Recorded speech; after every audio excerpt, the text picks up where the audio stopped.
the scream that tore through the pre-dawn air of Ukiah, California, in May of 1878 would haunt Catherine Zimmerman for the rest of her days, though not because it belonged to someone else. The sound had ripped from her own throat, as flames consumed the modest farmhouse where she had lived with her parents. The heat so intense it felt like the devil himself had reached up from hell to claim her face. She remembered her father pulling her from the wreckage, remembered the agony as the night air touched her burns, remembered the way her mother sobbed when the doctor finally unwrapped the bandages 3 weeks later. Now, 6 months after the fire that had killed both her parents and left her orphaned at 22, Catherine stood before the cracked mirror in the small room above the general store where she worked, forcing herself to look at what remained. The scars ran from her left temple down across her cheek to her jaw, puckered and red, twisting the corner of her mouth slightly upward in a permanent half-grimace that bore no relation to joy. Her right side remained untouched, a cruel reminder of what had been, making the contrast all the more jarring. "Catherine, are you coming down?" Mrs. Porter's voice drifted up the stairs. "The morning customers will be arriving soon." "Yes, madam," Catherine called back, reaching for the bonnet she now wore constantly, pulling it low over the left side of her face. It helped marginally, though nothing could truly hide what the fire had done. The day passed as most did now, with Catherine keeping to the back of the store when possible, measuring out flour and sugar with her face turned away from curious eyes.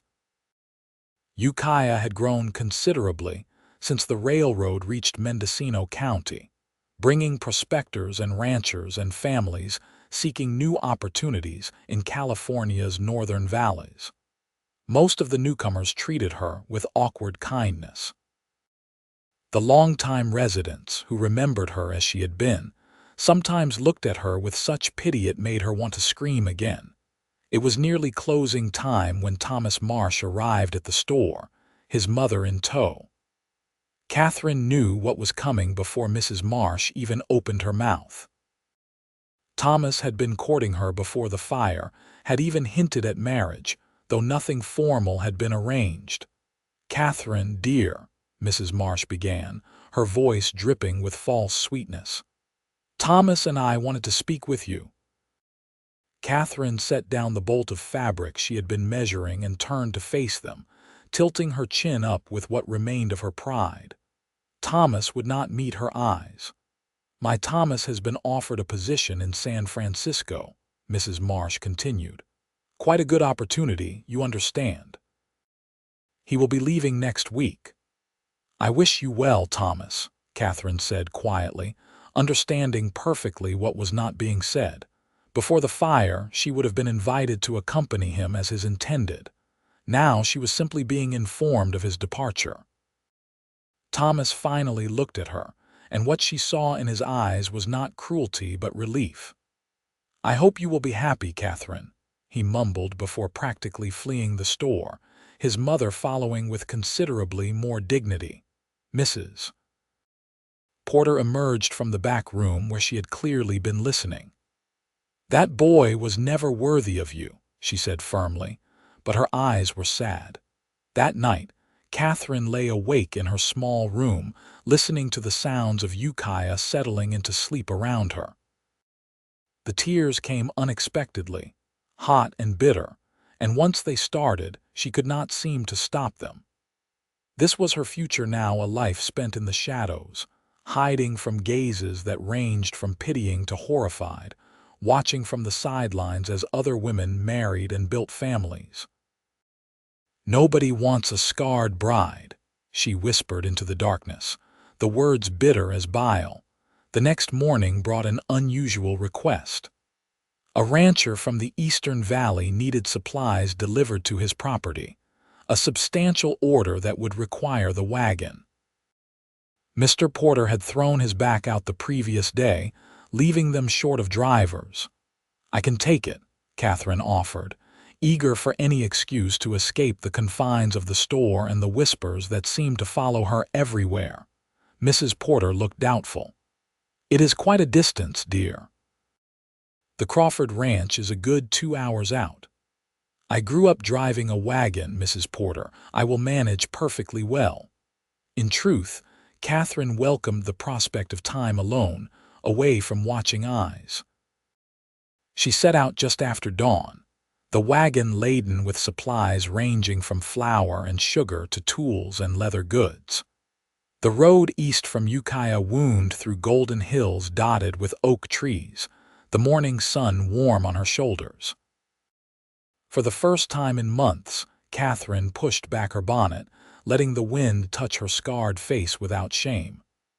Out here, there was no one to see, no one to turn away in discomfort. The Crawford Ranch, when she finally reached it, proved larger than she had expected. Cattle grazed across rolling pastures, and she counted at least 3 barns in addition to the main house. A man emerged from one of the barns as she pulled the wagon to a stop in the yard, and Catherine quickly tugged her bonnet back into place, turning her right side toward him. "You are from Porter's store?" the man asked, and something in his voice made Catherine look at him more directly.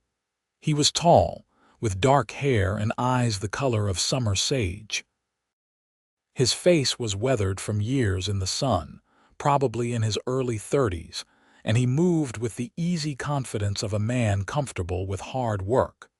But what struck Catherine most was the kindness in his expression as he approached the wagon. "I am Catherine Zimmerman," she said. "Mr. Porter was injured, so I brought your order myself." "Isaac Crawford," he replied, reaching up to help her down from the wagon seat. His hand was warm and calloused, his grip gentle but firm. "I appreciate you making the trip. That is quite a load you hauled out here." Something about the way he looked at her made Catherine nervous. He was studying her face, but not with the uncomfortable fascination she had grown accustomed to. His gaze was direct but not intrusive, acknowledging her presence without fixating on her scars. "Let me help you unload," Isaac said, already moving toward the back of the wagon. "I have fresh coffee in the house if you would like some before you head back. It is a long drive." Catherine knew she should refuse, should maintain the distance she had learned to keep between herself and others. But something about Isaac Crawford's easy manner made her want to accept. Coffee would be welcome, thank you. They worked together in companionable silence, carrying supplies into the barn and the house. Isaac asked her opinion on where certain items should be stored, treating her as a capable partner rather than a fragile thing to be handled with excessive care. By the time they finished, Catherine found herself relaxing in a way she had not since before the fire.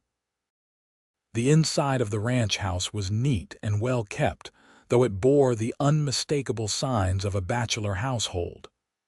Isaac poured coffee into 2 tin cups and gestured for Catherine to sit at the kitchen table. "You run this ranch alone?" she asked, grateful for the strong, hot coffee. "Mostly. I have 2 men who work for me, brothers named Jim and Frank Tucker. They live in the bunkhouse down by the south pasture. Good men, hard workers." Isaac settled into the chair across from her, his hands wrapped around his own cup. "I inherited this place from my uncle 3 years ago. Been building it up ever since." "It is impressive," Catherine said honestly. "You have clearly worked hard." Isaac shrugged. "The land is good here. The cattle thrive. I have been fortunate." He paused, then added, "Though it can be lonely sometimes. The ranch keeps me busy, but it is not the same as having family." Catherine felt a familiar ache in her chest. "I understand that. I lost my parents in the same fire that." She trailed off, her hand unconsciously moving toward her scarred cheek. "The fire that marked you," Isaac finished quietly. "Mrs. Porter told me what happened when I placed my order. I am sorry for your loss." Catherine waited for the inevitable pity, the awkward changing of subjects. Instead, Isaac simply looked at her with genuine sympathy, the kind one person shows another who has suffered. "You have other family?" he asked. "No. My parents were both only children and my grandparents passed years ago. The Porters have been kind enough to give me work and a place to stay, but—" Catherine stopped, surprised at how much she was revealing to this stranger. "But it is not home," Isaac said, understanding in his eyes. "No," Catherine admitted, "it is not home." They talked for another hour, the conversation flowing with surprising ease. Isaac told her about his plans for the ranch, his hopes of building up a prize herd. Catherine found herself describing her childhood on the farm, the pleasure she had taken in growing things, in working with her hands. It had been so long since anyone had seemed genuinely interested in what she had to say, rather than simply staring at her scars, that she lost track of time entirely. "I should go," she said finally, noticing how high the sun had climbed. "It will be afternoon before I get back to town as it is."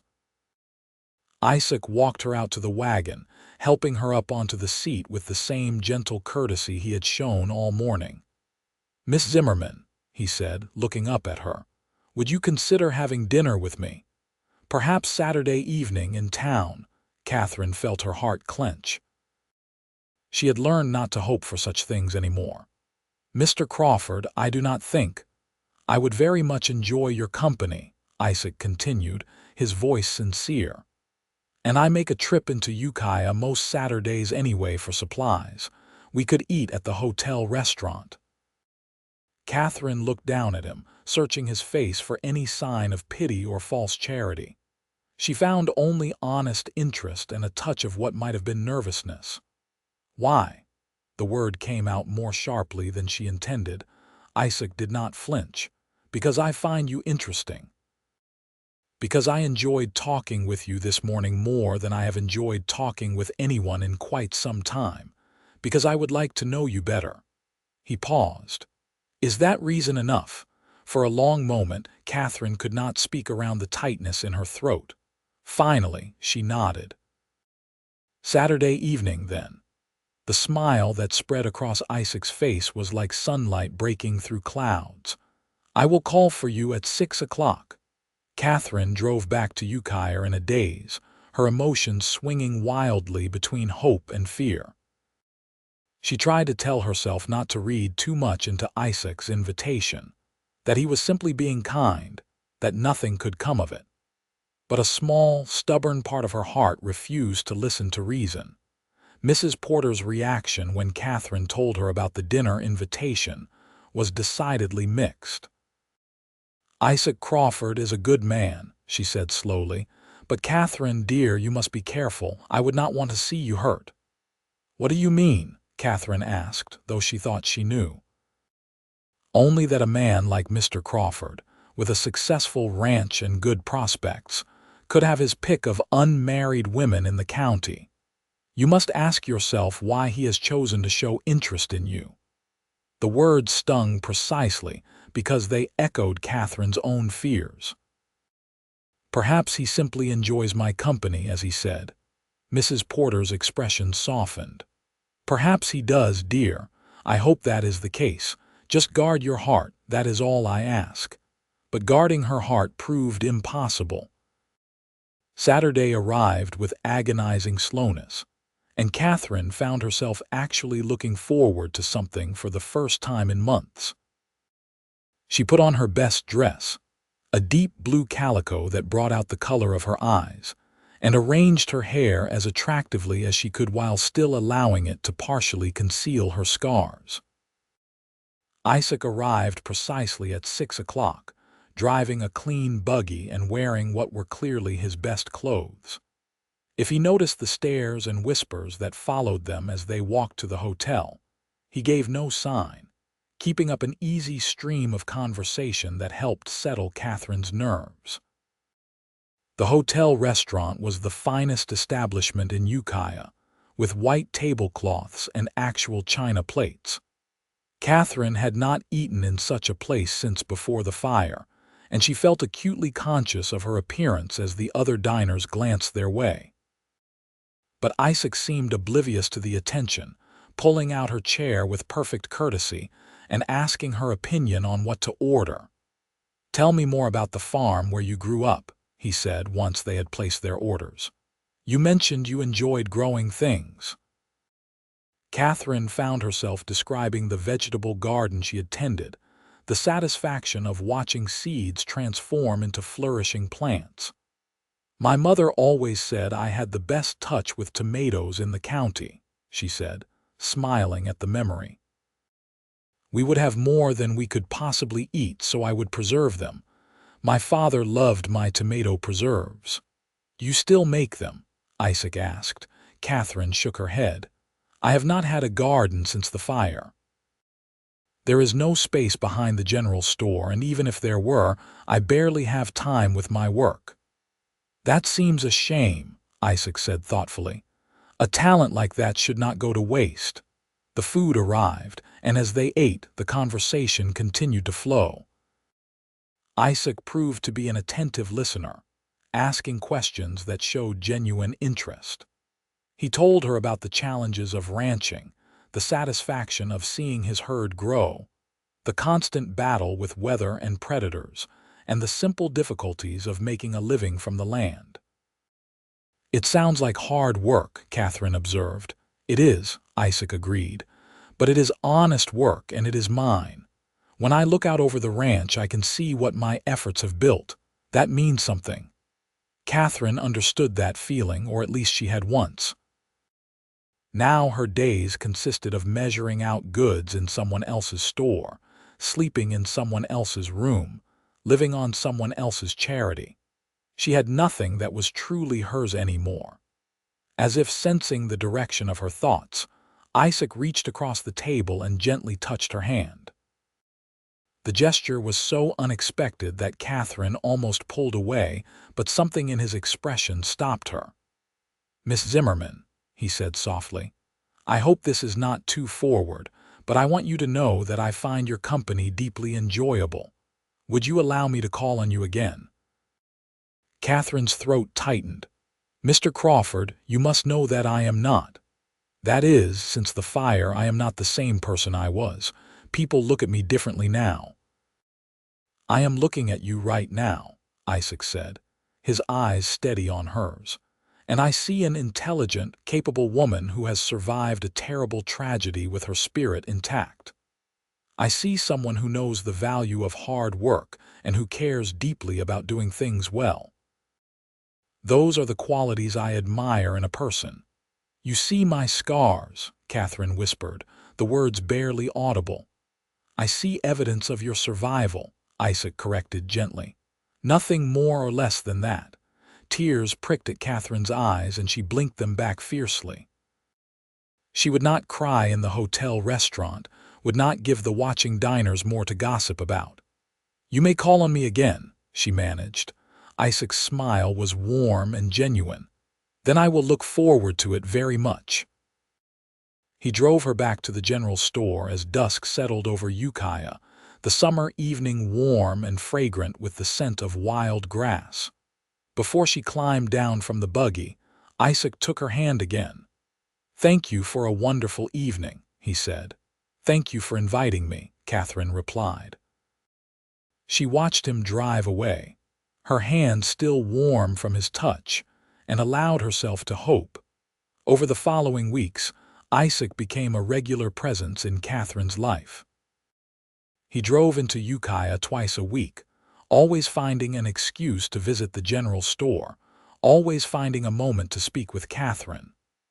They took walks along the creek that ran through town, sat together at church on Sundays, shared meals at the hotel restaurant. With each meeting, Catherine felt the walls she had built around her heart beginning to crumble. Isaac never treated her scars as something to be ignored or pitied. Once, when they were walking by the creek, he asked if she would tell him about the fire. Catherine found herself describing that terrible night in detail she had shared with no one else, the terror and pain, the loss of everything familiar. Isaac listened without interruption, and when she finished, he simply took her hand and held it. "You are one of the strongest people I have ever met," he said quietly. "I do not feel strong," Catherine admitted. "Most days I feel broken." "Strength is not the absence of breaking," Isaac replied. "It is the ability to continue even after you have been broken. You lost everything, Catherine, and yet you kept going. You built a new life for yourself. That takes remarkable courage." His words settled into her heart like seeds in fertile soil, and slowly, Catherine began to believe them. 2 months after their first dinner, Isaac invited Catherine to visit the ranch again. "I want to show you something," he said mysteriously. When they arrived, he led her behind the main house to an area she had not seen on her first visit. There, carefully fenced and clearly newly prepared, was a garden plot. The soil had been turned and enriched, ready for planting. "I thought you might like to have a garden again," Isaac said, watching her face. "If you wanted to, you could plant whatever you like here. I would make sure it was watered and tended." Catherine stared at the prepared earth, overwhelmed. "But I live in town," she managed. "I could not tend it properly." Isaac was quiet for a moment. When he spoke, his voice was careful. "I have been thinking about that. Catherine, these past 2 months have been the happiest I can remember. When you are not here, the house feels emptier than it ever did before. I find myself counting the hours until I can see you again." Catherine's heart began to pound.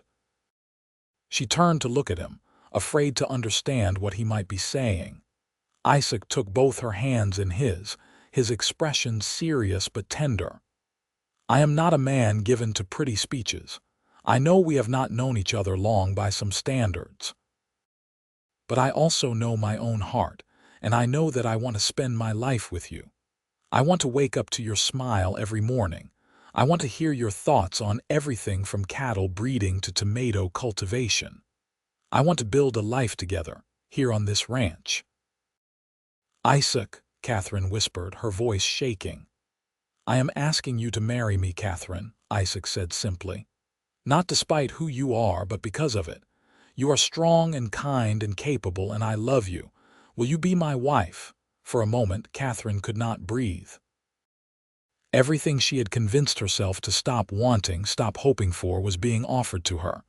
But old fears died hard. "How can you love me?" The words burst out before she could stop them. "Look at me, Isaac. Really look at me. I am scarred and damaged. Nobody wants a scarred bride." The last words came out as a sob, all her pain and self-doubt flooding out at once. She wept then, all the tears she had held back for months, all the grief and loneliness and desperate, fragile hope. She tried to turn away to hide her face, but Isaac gently caught her chin and turned her back to face him. With infinite tenderness, he touched her scarred cheek, his fingers tracing the puckered skin with something that felt like reverence. When he spoke, his voice was thick with emotion. "I do," he said simply. "I want you, Catherine Zimmerman. I want your strength and your courage and your kindness. I want your laughter and your tears and everything in between. I want to spend every day showing you how beautiful you are to me, scars and all." Catherine searched his face through her tears and found only truth. No pity, no charity, no false kindness, just love, pure and simple and real. "Yes," she whispered. "Yes, I will marry you." Isaac pulled her into his arms, holding her as if she were precious, and Catherine felt something deep inside her begin to heal. For the first time since the fire, she felt truly seen, truly valued, truly loved. They were married 3 weeks later in a simple ceremony at the small church in Ukiah. Mrs. Porter cried through the entire service, and even Mr. Porter had to wipe his eyes. Catherine wore a dress of cream-colored silk that Mrs. Porter had helped her sew, and she left her hair loose on one side, no longer trying to hide her scars. When Isaac took her hand at the altar and promised to love her for all his days, She believed him completely. The wedding night was gentle and tender, Isaac treating Catherine with a reverence that made her feel cherished. He kissed her scars with the same passion he kissed her lips, and in his arms, Catherine finally understood that she was not broken, merely changed. And change, she was learning, did not have to mean diminishment. Life on the ranch settled into a rhythm that felt like coming home. Catherine rose with the dawn, cooking breakfast for Isaac and the Tucker brothers, who proved to be decent men with a healthy respect for their employer's new wife. She planted her garden and watched it flourish under her care, the familiar work healing something in her soul she had thought permanently damaged. Isaac was everything a husband should be: hardworking, faithful, considerate of her needs and feelings. But more than that, he was her partner. He asked her opinion on ranch decisions and listened seriously to her thoughts. When she suggested they try raising chickens for eggs to sell in town, he built her a henhouse himself. When she mentioned missing books, he ordered a whole crate from San Francisco, filling an empty room with shelves to hold them. In the evenings, they would sit on the porch and watch the sun set over the hills, talking about everything and nothing. Isaac told her stories about his childhood in Missouri, about his uncle who had left him the ranch. Catherine shared memories of her parents, finding that it no longer hurt quite so much to remember. "You ever regret it?" she asked one evening about 6 months into their marriage. "Marrying me, I mean. You could have had anyone."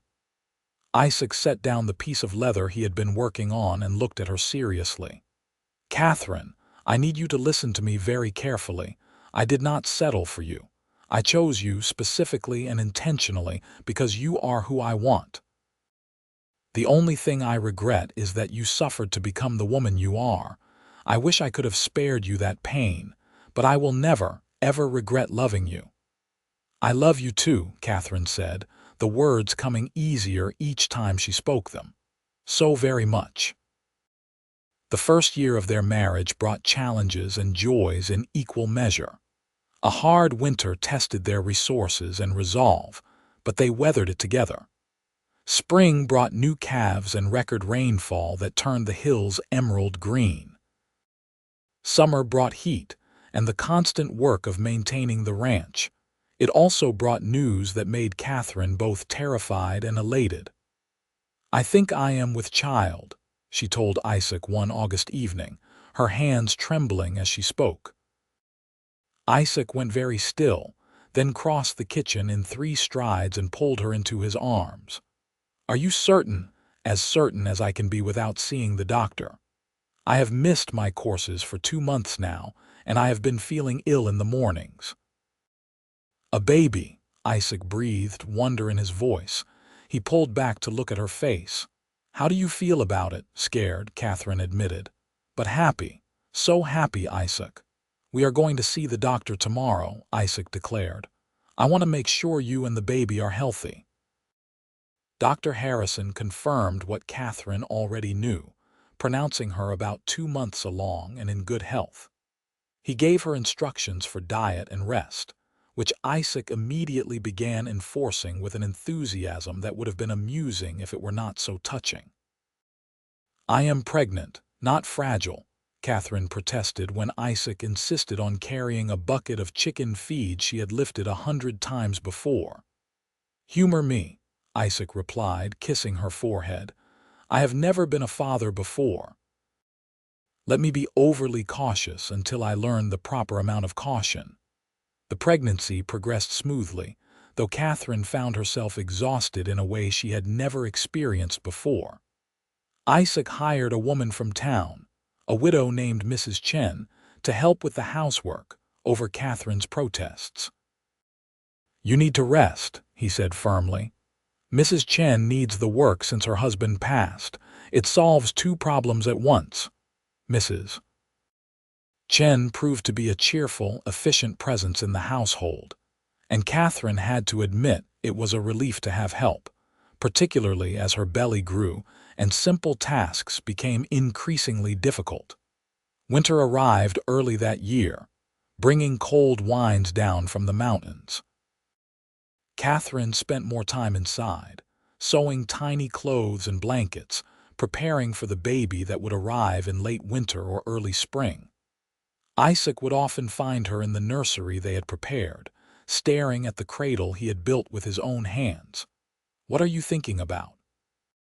he asked one evening, wrapping his arms around her from behind, his hands resting on her swollen belly. "I am thinking about how different my life is now than I thought it would be a year ago," Catherine said softly. "I was so certain I would spend my life alone, that nobody would want me. And now I have you and this baby and a home that feels like it is truly mine. Sometimes I have to remind myself it is all real." "It is real," Isaac murmured against her hair, "and it is forever. I promise you that." The baby arrived on a cold March night in 1879, after 16 hours of hard labor that left Catherine exhausted and wrung out. Dr. Harrison pronounced both mother and baby healthy, placing a squalling, red-faced infant in Catherine's arms. "A boy," he announced with satisfaction. "A big, strong boy." Catherine looked down at her son, at his perfect tiny features and shock of dark hair, and felt her heart expand in a way she had not known was possible. Isaac, who had paced the hallway throughout the labor despite Catherine's assurances that he should rest, came into the room with fear and hope warring on his face. "Is she all right?" he demanded of the doctor. "Is Catherine all right?" "I am fine," Catherine called out, her voice hoarse but happy. "Isaac, come meet your son." The expression on Isaac's face when he first held his son was one Catherine knew she would remember forever. Wonder and terror and overwhelming love all blended together, making him look younger and more vulnerable than she had ever seen him. "He is perfect," Isaac whispered. "Catherine, he is absolutely perfect." They named him James, after Isaac's father, and from the moment he entered the world, he ruled the household with his powerful lungs and endless demands. Catherine had never been so tired, so overwhelmed, or so happy. Isaac proved to be a devoted father, walking the floor with James when he fussed, changing nappies without complaint, staring at his son with an expression of bemused wonder. "I cannot believe we made him," he said one night, holding James against his shoulder as the baby finally settled into sleep. "Look at his hands, Catherine. They are so small." Catherine smiled from where she lay in bed, still recovering from the birth. "He will grow. Soon enough he will be running all over the ranch, getting into everything." "I look forward to it," Isaac said seriously, and Catherine knew he meant it. As spring turned to summer, Catherine regained her strength, and James grew from a tiny, helpless newborn into a robust baby with his father's dark hair and his mother's blue eyes. He was a happy child, quick to smile, and watching Isaac with him filled Catherine with a contentment she had never imagined possible. One evening in late summer, when James was nearly 6 months old, Catherine found Isaac on the porch, staring out at the sunset-painted hills. She settled beside him, James drowsing against her shoulder. "What are you thinking about?" she asked. Isaac was quiet for a moment. "I am thinking about how close I came to never knowing this. I spent years running this ranch alone, telling myself I was content with my work and my own company. I had opportunities to court, to marry, but I never felt drawn to any of the women I met." He turned to look at her, his eyes serious. "And then you arrived with that wagon load of supplies, trying so hard to hide your face, radiating hurt and determination in equal measure. And something in me just knew." "Knew what?" Catherine asked softly. "That you were who I had been waiting for, not some imaginary perfect woman, but you specifically, strong and wounded and brave and real." Isaac reached over and gently touched her scarred cheek, the gesture as natural now as breathing. I have never regretted that knowing, not for a single moment. I was so afraid, Catherine admitted. When you asked me to dinner that first time, I thought you must be mocking me or pitying me. I could not imagine that someone like you could genuinely want someone like me. Someone like me, Isaac repeated with a slight smile. A rancher with dirt under his fingernails and no social graces to speak of. Yes, I can see how that would be intimidating. Catherine laughed. You know what I meant. I do. But Catherine, you need to understand something. I did not fall in love with you despite your scars. Your scars are part of who you are, part of your story.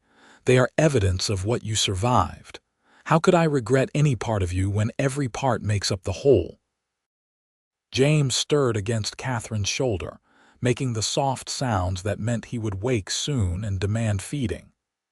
Catherine shifted him to a more comfortable position, marveling as she always did at the solid weight of him, the reality of this life she and Isaac had created together.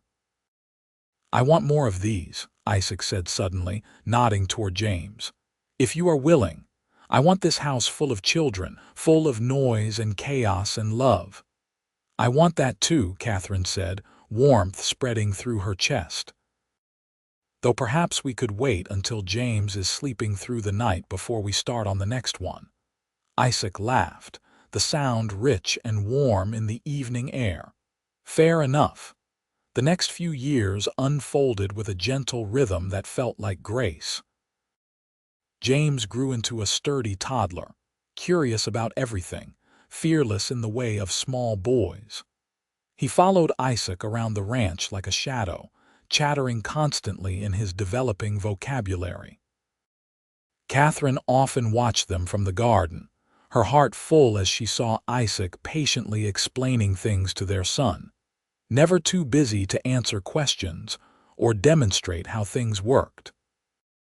True to their conversation on the porch, Catherine found herself pregnant again when James was just past 2 years old. This pregnancy was harder than the first, leaving her sick and exhausted for months. Isaac hired Mrs. Chen to return full-time and took over much of Catherine's usual work without complaint. I am supposed to be a help to you, Catherine said one evening, frustrated by her own weakness. Instead, I am just a burden. You are growing our child, Isaac replied firmly. That is work enough and far more important than anything else. Rest, Catherine. Let yourself be cared for. Their daughter arrived in the early spring of 1882, a tiny, delicate thing they named Rose. Where James had been robust and loud, Rose was quiet and watchful, her eyes seeming to take in everything. Catherine fell in love with her immediately, marveling at the soft weight of her, the perfect rosebud mouth and tiny, grasping fingers. James was fascinated by his baby sister, constantly wanting to help care for her, to hold her and show her his toys. Isaac built a special stool so James could stand beside the cradle and rock it, and their son took his responsibilities as big brother with adorable seriousness. Gentle James, Catherine reminded him for the 100th time as he patted Rose's head with slightly too much enthusiasm. She is still very small. When will she be big? James demanded. I want to play with her. Soon enough, Catherine promised. You must be patient. But patience had never been James's strong suit. He wanted everything to happen immediately, charging through life with enthusiasm and determination. Rose, by contrast, observed the world with calm interest, content to watch and learn before attempting things herself. The differences between her children enchanted Catherine. She loved watching their personalities develop, loved seeing pieces of herself and Isaac reflected in them. James had his father's strong will and direct manner. Rose had inherited Catherine's thoughtfulness and love of growing things.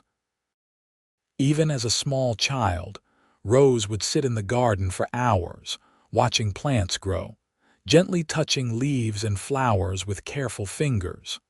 The ranch continued to prosper. Isaac's careful breeding program produced cattle that fetched premium prices, and he was able to buy the adjacent property, expanding their holdings significantly. He hired 2 more hands, young men fresh from the East who needed work and were willing to learn. The Tucker brothers remained, now senior hands who helped train the newcomers. Life was good, busy, and full. Catherine sometimes caught herself waiting for disaster to strike, unable to believe that such happiness could last. But years passed, and the peace held. She no longer tried to hide her scars. Oh, she still noticed when strangers stared, still felt the occasional pang of self-consciousness. But it mattered less now. She was Isaac's wife, James and Rose's mother, a respected member of the community in her own right. What did it matter if some stranger found her appearance unsettling? The people who mattered loved her exactly as she was. On their 5th wedding anniversary, Isaac surprised Catherine with a gift. She unwrapped it to find a beautiful hand mirror, the back carved with roses. "Isaac, it is lovely," she said, running her fingers over the carved design. "But why?" "Because I want you to see what I see when I look at you," Isaac said seriously. "Look, Catherine, really look." Catherine lifted the mirror and gazed at her reflection, something she still avoided when possible. But this time, she tried to see with Isaac's eyes. Yes, the scars were there, still red against her skin, still twisting the corner of her mouth. But there were other things too. Laugh lines around her eyes that had not been there before. A healthy glow to her skin from working outdoors in her garden. Confidence in the set of her shoulders that had been missing for so long. "I see a woman who is loved," she said softly. "A woman who is happy." "I see the most beautiful woman in the world," Isaac replied. "And I feel grateful every single day that you chose to build a life with me." Catherine set down the mirror and kissed him, pouring everything she felt into the gesture. 5 years of marriage, and she loved him more now than she had on their wedding day. A deeper, richer love built on shared experiences and weathered challenges. That night, lying in bed with Isaac's arm around her, Catherine thought about the woman she had been when they met. That broken, hopeless girl who had been so certain her life was over at 22. If she could go back and tell that woman what was waiting for her, that pain would eventually give way to joy. Would she have believed it? Probably not. Some things had to be lived to be understood. The years continued to unfold with their mixture of challenges and blessings. A drought one summer tested their resources, but the careful planning Isaac had done saw them through. A late frost killed half of Catherine's garden, but she replanted and still managed a decent harvest. James started school in town, riding in each morning with Isaac and returning in the afternoon bursting with stories about what he had learned. Rose was still too young for formal schooling, but Catherine had begun teaching her letters and numbers, delighted by her daughter's quick mind. When James was 7 and Rose 5, Catherine discovered she was pregnant again. This pregnancy felt different from the previous 2, harder on her body in ways she had not anticipated. Dr. Harrison ordered her to rest more to avoid heavy work, his expression concerned in a way that frightened her. "What is wrong?" she asked him directly. "Is there something wrong with the baby?" "Not necessarily," the doctor said carefully. "But you are older now, Catherine, and this is your 3rd pregnancy. Sometimes that means more complications. I just want you to be cautious." Isaac became almost unbearably protective, hovering over her constantly, insisting she rest even when she felt perfectly fine. It was both touching and frustrating. "I am not made of glass," she told him one afternoon when he had practically carried her to a chair after finding her sweeping the porch. "Women have babies all the time. Other women are not carrying my child," Isaac replied stubbornly. "And other women are not precious to me. You are. So you will rest, and you will let Mrs. Chen do the heavy work, and you will stop arguing with me about it." The mixture of fear and love in his voice made Catherine swallow her protests. Instead, she took his hand and pressed it to her swollen belly, where the baby was moving vigorously. "Feel that," she said softly. "That is a strong, healthy baby. Everything is going to be fine, Isaac. You have to trust that." "I am trying," he said quietly. "But the thought of losing you, Catherine, I could not bear it." "You will not lose me," Catherine promised, praying she could keep that promise. The baby arrived 2 weeks early, on a warm September evening in 1884. The labor was faster than Catherine's previous two, but more intense, the pain rolling through her in waves that left her gasping. Dr. Harrison remained calm throughout, but Catherine saw the worry in his eyes, saw the way he kept checking her pulse, her breathing. And then, finally, blissfully, it was over. A thin wail filled the room, and Dr. Harrison placed another son in Catherine's arms. "Small but healthy," the doctor pronounced. "A fighter, this one." They named him Daniel, and from the beginning he lived up to his description as a fighter. He was colicky and fussy, keeping the household awake for weeks with his crying. Catherine walked the floor with him for hours each night, exhausted but determined. Isaac took over when he could, pacing with Daniel on his shoulder, singing old songs his mother had taught him. James and Rose adjusted to their new brother with varying degrees of enthusiasm. James was largely indifferent, more interested in the new foal in the barn than the baby in the house. But Rose was smitten, constantly wanting to hold Daniel, to help care for him. She proved surprisingly capable for a 5-year-old, fetching nappies and blankets without being asked, singing to her baby brother when he fussed. "She is going to be a wonderful mother someday," Isaac observed one evening, watching Rose gently rock Daniel's cradle. "Not for a very long time," Catherine said firmly, and Isaac laughed. As Daniel grew out of his colicky stage, he became a happy, energetic baby, always moving, always exploring. The house felt full to bursting with 3 children, and Catherine could not imagine it any other way. By the time Daniel was 3, in 1887, the ranch had expanded to become one of the most successful operations in the region. Isaac employed a dozen hands now, and the cattle bearing his brand were known throughout California for their quality. He had also diversified, adding horses to their operation, breeding strong working animals that sold well. Catherine's garden had expanded as well, becoming almost a small farm in itself. She grew vegetables and herbs, flowers and fruit trees. She had learned to preserve and can everything, and her goods sold well at the market in town. What had started as therapy, a way to heal her wounded spirit, had become a productive enterprise in its own right. More than that, it had become something she shared with her children. Rose particularly loved the garden, spending hours helping Catherine plant and tend and harvest. James was less interested in the plants themselves, but enjoyed the physical work of hauling water and turning soil. Even little Daniel liked to dig in the dirt, though his help usually meant more work for Catherine as she followed behind him, replanting what he had enthusiastically uprooted. Life had settled into a rhythm that felt both comfortable and fulfilling. Catherine had friends in town now, women who valued her for her knowledge and abilities, who sought her advice on everything from child rearing to crop cultivation. She no longer thought of herself primarily as the scarred woman. She was Catherine Crawford, rancher's wife, mother, friend. The scars were just part of her story, not the whole of it. On a warm summer evening in 1888, the family gathered on the porch as they often did, watching fireflies blink in the gathering dusk.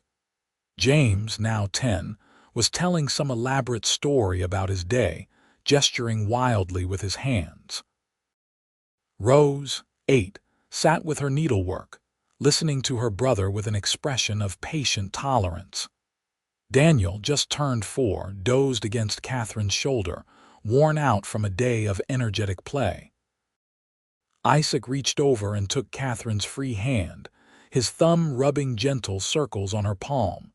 She looked at him and found him watching her with an expression of such love it made her breath catch. "What is it?" she asked softly. "Just counting my blessings," Isaac replied. "And finding myself a very wealthy man." Catherine thought about the money in their account, the successful ranch, the comfortable house, but she knew that was not the wealth Isaac meant. "I count myself wealthy as well," she said, squeezing his hand. "More than I ever dreamed possible."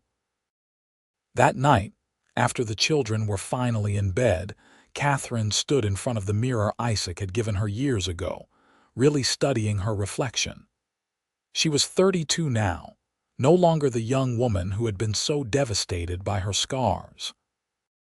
Time had softened them somewhat, though they would always be visible. But when she looked at herself now, she saw so much more than damaged skin. She saw the laugh lines around her eyes, earned through years of genuine joy. She saw the strength in her shoulders, built through hard work and the daily tasks of maintaining a household and helping run a ranch. She saw the softness in her expression that came from being deeply loved and loving deeply in return. Isaac came up behind her, wrapping his arms around her waist and resting his chin on her shoulder so their faces were side by side in the mirror.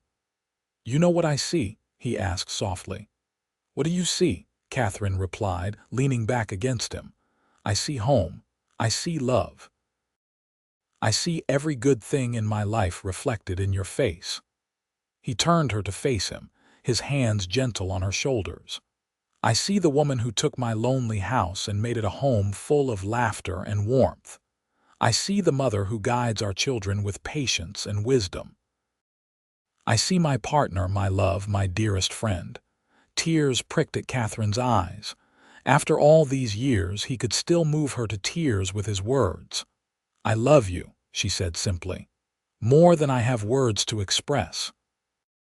"Then do not use words," Isaac murmured, and kissed her with a tenderness that had not dimmed in 10 years of marriage. The next decade passed in what felt like both an instant and a lifetime.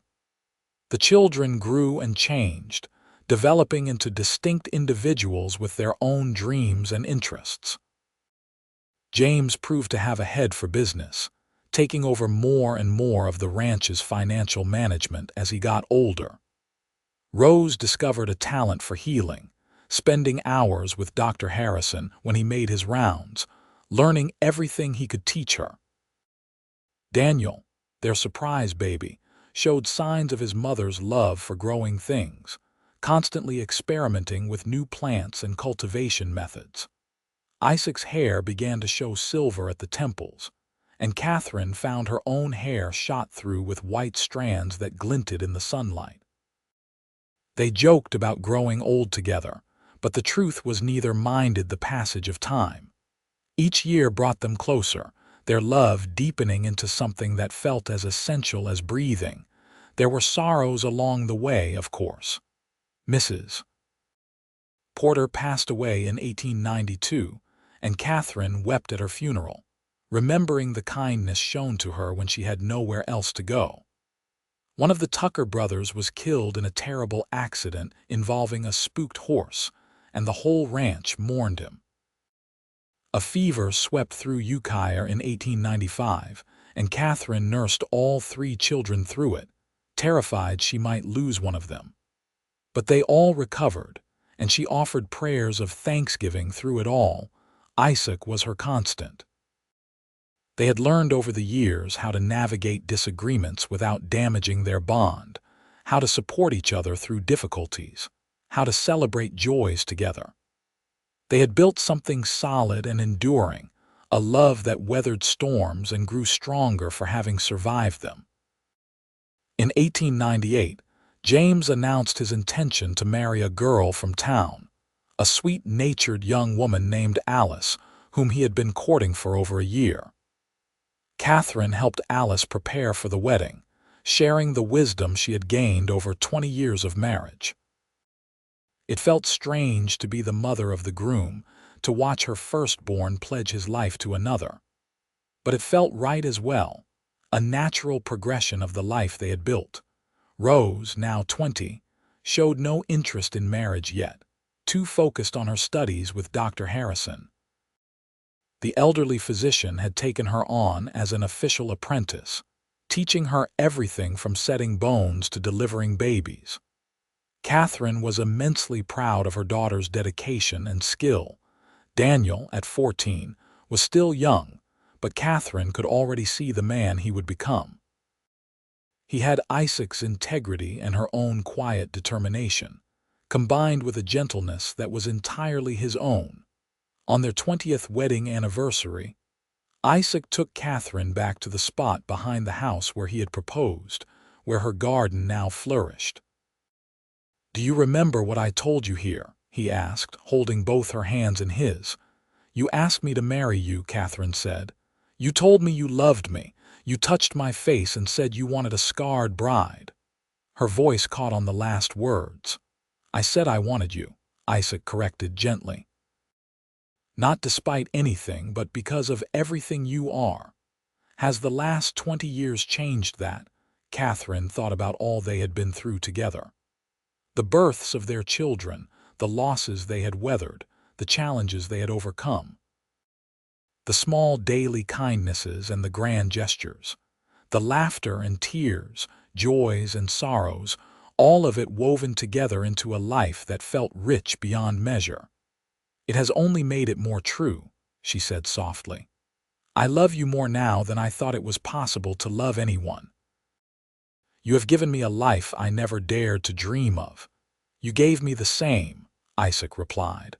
"A lonely man and a wounded woman, and we built something beautiful together. That is no small thing, Catherine." "No," she agreed, tears streaming down her face, both the scarred and unscarred sides equally wet. "It is not a small thing at all." That evening they gathered their family around them, their 3 children and James's new wife, Mrs. Chen, who had become like family over the years, the ranch hands who had been with them for decades. Catherine looked around at all these faces, all these people she loved, and felt overwhelmed with gratitude. Isaac stood and raised his glass. "To Catherine," he said simply, "who took a chance on a simple rancher 20 years ago and made every day since then better than the last." "To Catherine," everyone echoed, and she ducked her head, embarrassed and pleased in equal measure. Later, when it was just the two of them again, Catherine and Isaac sat on the porch as they had done countless times over the years. The stars wheeled overhead, bright and distant, and the sounds of the ranch settling for the night surrounded them. "You have any regrets?" Catherine asked quietly. "Anything you wish had been different?" Isaac thought for a long moment. "I regret that you suffered," he said finally. "I wish I could have spared you the pain of the fire, the loss of your parents, the cruelty of people who could not see past your scars. But I do not regret anything that brought you to me, or anything that happened after. This life we have built together is everything I could have wanted and more." "I used to think the fire destroyed my life," Catherine admitted. "For so long, I saw it as the end of everything. But now I think it was just a transition, as painful as such things are. The life I lost was not the life I was meant to have. This life, here with you, with our children, with everything we have built together, this is what I was meant for." "We were meant for each other," Isaac said with certainty. "I believe that with everything in me." Catherine believed it too. What had seemed like tragedy had become the pathway to her greatest blessings. The scars that had made her feel unworthy of love had led her to a love deeper than she had known existed. The years continued to pass, bringing their mixture of changes and constants. James and Alice had children of their own, making Catherine and Isaac grandparents. Rose eventually opened her own medical practice in Ukiah, one of the first female doctors in Northern California, a fact that filled Catherine with fierce pride. Daniel took over more and more of the ranch's operation as Isaac grew older, showing the same dedication and skill his father had always demonstrated. On a cool autumn evening in 1908, 30 years after they first met, Catherine and Isaac sat together on the porch, wrapped in blankets against the chill. They were both in their 60s now, their hair fully silver, their faces lined with decades of living. But when Isaac looked at Catherine, his eyes held the same love they had held when he first asked her to marry him. 30 years, Catherine mused. It feels like both forever and no time at all. It has been a good 30 years, Isaac replied, the best of my life. Mine as well, Catherine agreed. She touched her scarred cheek, something she rarely thought about anymore. Do you know what the greatest gift you gave me was? What was that? Isaac asked. You made me see that I was still worthy of love, still capable of building a life. When I stood in that tiny room above the general store and told myself nobody wants a scarred bride, I believed it completely. I was so certain my life was over. And then you touched my face and said I do, and everything changed. Isaac took her hand, his grip still strong despite his years. You changed my life just as much. Before you, I had a ranch but not a home. I had work but not purpose beyond it. You gave me everything that matters: love, family, a reason to build something that would last beyond myself. Catherine leaned her head on his shoulder, breathing in the familiar scent of him, feeling the solid warmth of his presence. 30 years, and she still loved him more than words could express. 30 years, and he still made her feel cherished and valued and seen. Their grandchildren came to visit the next day, filling the house with noise and laughter. Catherine watched James's oldest son, Isaac Jr., climbing on his grandfather's knee and felt the circle of life completing itself. The scared, wounded girl she had been was so far removed from the grandmother she had become that they felt like different people entirely. But that girl was still there, somewhere deep inside.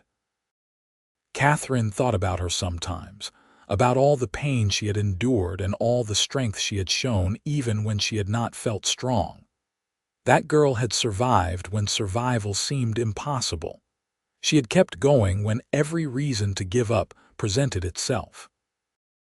And in the end, she had found her way to love and purpose and a life worth living. Thank you, Catherine whispered to that girl across the decades. Thank you for not giving up. Isaac glanced at her questioningly, but Catherine just smiled and shook her head. Some conversations were meant to stay private. That evening, after the grandchildren had gone home and the house was quiet again, Catherine stood in front of her mirror one last time. She was old now, truly old, her face lined and weathered. The scars were still there, faded with time but never gone. But when she looked at her reflection, she felt no shame, no regret. She saw a woman who had survived fire and loss and emerged stronger for it. She saw a woman who had been loved deeply and loved deeply in return. She saw a wife, a mother, a grandmother, a friend. She saw a full life reflected in her face, every line and scar evidence of having truly lived. Isaac came up behind her as he had done so many times before, wrapping his arms around her and resting his chin on her shoulder. "Still the most beautiful woman in the world," he murmured. Catherine turned in his arms and kissed him, pouring 30 years of love into the gesture. "And you are still the man who saw past everyone else's horror and chose to love me. That makes you the most extraordinary man in the world." "We make a good pair, then," Isaac said with a smile. "The best," Catherine agreed. They spent their final years together in quiet contentment, watching their family grow and thrive, tending the ranch that had become the foundation of everything they had built. Isaac's health began to fail in his late 70s, his heart growing weaker with each passing season. Catherine nursed him with the same fierce dedication she had brought to everything she loved, refusing to let him see her fear.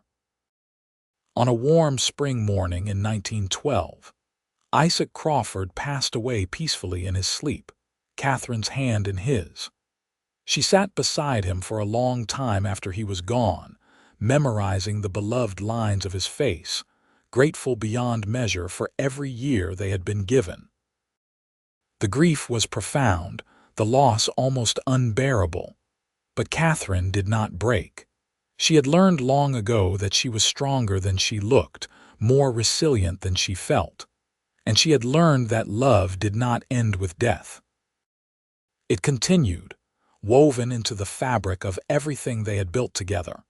She lived another 8 years, surrounded by her children and grandchildren, tending her garden and watching new generations grow. And when she finally followed Isaac into whatever came next, it was with the knowledge that she had lived fully and well, that she had been deeply loved and had loved deeply in return. The ranch passed to Daniel, who maintained it with the same care Isaac had shown. Rose continued her medical practice until she was well into her 70s, bringing healing to countless people. James built a business empire that made the Crawford name known throughout California. And sometimes, when the grandchildren and great-grandchildren asked about their grandmother, they would be told the story of Catherine Crawford, who survived terrible tragedy and went on to build a life of love and purpose.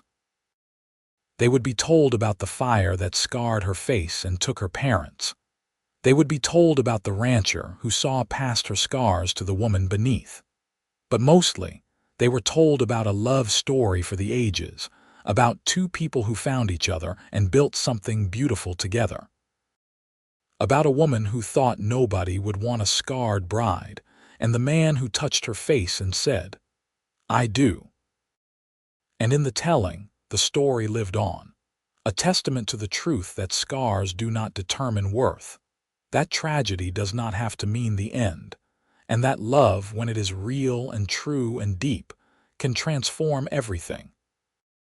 The ranch still stood, generations later, the garden still flourishing in the spot where Isaac had proposed.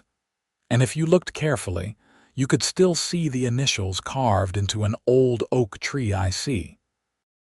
And CZ, surrounded by a heart, a simple declaration of love that had withstood the test of time. It was a story that needed to be remembered, a reminder that beauty comes in many forms, that worth is not determined by appearance, and that the deepest love often comes from the most unexpected places. Catherine and Isaac had proven that truth with their lives, and their legacy lived on in every person who heard their story and found hope in it. Because at its heart, this was a story about choosing love, about looking past surface judgments to see the truth of a person, about having the courage to build a life even when everything seems lost, about two imperfect people who found perfect love in each other's arms.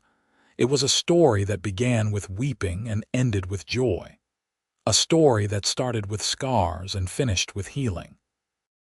A story that proved, beyond any doubt, that happy endings are possible even after the most devastating beginnings. And somewhere, in whatever comes after this life, Catherine and Isaac were together again, whole and healed and home at last.